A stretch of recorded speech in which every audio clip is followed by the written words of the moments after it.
Hare Krishna. So till yesterday we have seen the concept of asamprajnata samadhi, the way Ashtanga Yoga functions, wherein Krishna describes how one should completely give up touch of material sense objects and how it results in ati indriya sukha, which is boundless and it has to be only experienced. Krishna thus gives Arjuna a very important instruction as a culmination of this entire series. He says in text 24 today of the 6th chapter of Bhagavad Gita, Sanishchayena yoktavyo yogo nirvinna chetasa sankalpa prabhavan kaman styaktva sarvan asheshatah manasaivendriya gramam viniyamya samantatah. Krishna says, one should engage oneself in the practice of yoga with determination and faith and not be deviated from the path. One should abandon without exception all material desires born of mental speculation and thus control all the senses on all sides by the mind. So भगवान कहते हैं एक साधक को चाहिए कि मेरे पास आने की प्रक्रिया में बिना किसी रुकावट के सदैव संलग्न रहे.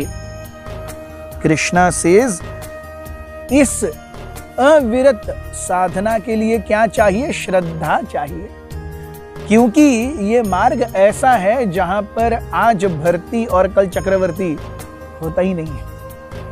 So when one practices, sometimes this practice can go for lifetimes.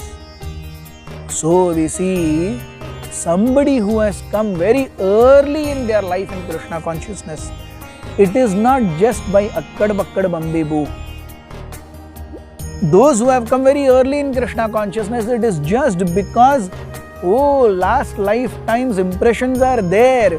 So material nature, प्रकृति या भगवान वो हमें एक और संधि दे रहे हैं उस जीव को, अरे जल्दी जल्दी निकल जाओ. For a living entity who is taking birth in a devotee's family, Srila Prabhupada says they are not ordinary. पिछले जन्मों में उन्होंने बहुत सारी भक्ति की है, थोड़ा सा कुछ बाकी है, इसीलिए वो एक वैष्णव के घर में जन्म लेकर अपना जितना बाकी बचा खुचा है उसको पूरा करके वापस जाने के मार्ग पर हैं वो. So Krishna says one should have faith. बिना श्रद्धा के इस मार्ग पर अनुसरण अनुगमन नहीं किया जा सकता. श्रद्धा चाहिए और उसके साथ क्या चाहिए? दृढ़ संकल्प चाहिए, निश्चय चाहिए. क्यों? क्योंकि मन और इंद्रियां उसे इंद्रिय सुखों की ओर लेकर जाएंगी ही जाएंगी. और भगवान ने कहा है कि इन इंद्रिय सुखों से अपने आप को बचाकर रखना है, तभी तो अति इंद्रिय सुख मिलेगा. इंद्रिय सुख की तरफ आकर्षित होंगे तो अति इंद्रिय सुख नहीं मिलेगा. अति इंद्रिय सुख प्राप्त करने की इच्छा रखते हो तो इंद्रिय सुख त्याग करना पड़ेगा. Yes, this is the main concept that Krishna wants to give. One should abandon without exception all material desires born of mental speculation.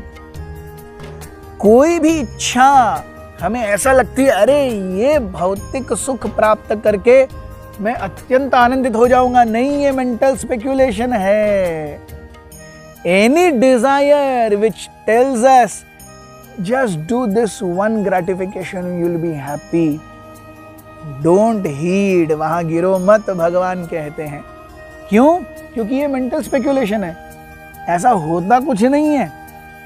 Mental speculation में और एक्चुअल तात्विक जीवन में बहुत फर्क है. सारे विषय वस्तुओं से जनित इंद्रिय भोग ये मेंटल स्पेक्यूलेशन है, वहां पर एक्चुअली कोई आनंद नहीं है. और जो भी इन आनंदों का उपभोग कर चुका है वो ये सब ये जानता है कि वहां पर कोई आनंद नहीं है, इसीलिए तो वो बार बार करना चाहता है, क्योंकि आनंद आता है खत्म हो जाता है, आनंद आता है खत्म हो जाता है, आनंद आता है खत्म हो जाता है. So Krishna says that without exception give up every single desire born of material contact. Have every desire for spiritual connect, give up every desire for material connect. This is how we also see भगवान ये नहीं कहते कि इच्छा विरक्त हो जाओ, भगवान कहते हैं भौतिक इच्छा विरक्त हो जाओ। आध्यात्मिक इच्छाएं रखना ये अत्यंत महत्वपूर्ण है, क्योंकि आध्यात्मिक इच्छाएं नहीं रखेंगे तो भौतिक इच्छाओं का त्याग करने के बाद आगे क्या होगा ये तो पता ही नहीं है। So without exception all material desires born of mental speculation should be abandoned. Material desire means it is mental speculation. हम सोचते हैं आनंद है लेकिन एक्चुअली नहीं है। So Krishna says control all senses on all the sides by the mind. इंद्रियों को सजग करने वाली जो कार्य प्रणाली है वो कहाँ है? मन है। Yes. हम कारतूस लेकर चलाते हैं, यस, या पहले तोप होती थी तो तोप में हम देखते हैं देयर इज अ ट्रिगर। तोप का गोला अंदर भरा जाता है, उसके पीछे बारूद रहता है और उसके अंदर एक वाती रहती है, उसको ट्रिगर किया जाता है तो ये एक्सप्लोड होगा तो एक्सप्लोजन से वो गोला जूम जाएगा। सो वो गोला जो है वो हमारी इंद्रिय है और वो जो बारूद है वो मन है। तो मन के बारूद से हमारी इंद्रियां कार्य करती हैं। एक्चुअली सुख इंद्रियों में नहीं है, सुख मन में है, लेकिन वो भी क्षणभंगुर है। तो इसलिए भगवान बताते हैं एक योगी अर्थात without exception he gives up all sense of happiness which he might have, कि अरे ये करूंगा तो मैं सुखी हो जाऊंगा। ऐसा कुछ नहीं होता। अपने कर्मों के अनुसार जो आएगा मिलेगा, जो नहीं है वो नहीं मिलेगा। तो 2 वक्त की रोटी, एक ऊपर की छत और भगवान को प्राप्त करने के लिए मिलने वाला समय, इतने में से एक भक्त आनंदित रहता है, इंद्रिय सुख को त्यागता है, तभी तो अति इंद्रिय सुख को प्राप्त करता है। बहुत बहुत धन्यवाद। हरे कृष्ण।